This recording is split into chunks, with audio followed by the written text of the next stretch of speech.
পাবনার ঈশ্বরদীতে ক্রেতা সমাগমের মধ্য দিয়ে জমজমাট হয়ে উঠেছে ঈদবাজার। তীব্র গরম উপেক্ষা করেই বিপণী বিতান ও শপিং মলগুলোতে ভিড় করছেন ক্রেতারা। দেশি বিদেশি নানা ধরনের পোশাক ও অন্যান্য সামগ্রীর দোকানে সারাদিনই চলছে ক্রেতা বিক্রেতাদের ব্যস্ততা। ক্রেতাদের ভিড়ে সরগরম হয়ে উঠেছে উপজেলার জাকির সুপারমার্কেট, বঙ্গবন্ধু সুপারমার্কেট, মনির প্লাজা সহ বিভিন্ন মার্কেট। ঈদে পছন্দমতো পোশাক বাছাই করতে বাবা মার সঙ্গে শিশুরাও আসছে কেনাকাটা করতে।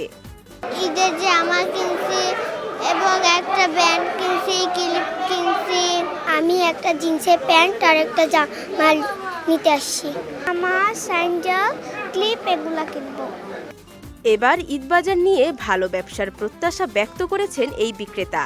জনগণ মোটামুটি এখন আসছে। আমরা একটু হতাশ হয়ে গেছিলাম প্রথম রোজার দিকে, কিন্তু এখন মোটামুটি একটু আশার আলো দেখতে পাচ্ছি।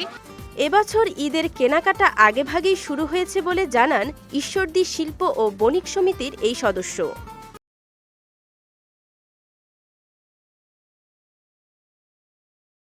বর্তমানে বাজারের পরিস্থিতি আজকে দেখতে পাচ্ছেন অনেক ভিড়। 10 রোজার পর থেকে একটু ভিড়টা বেশি বাড়ছে, অ্যাজ ইউজুয়াল আসলে এরকমই হয়।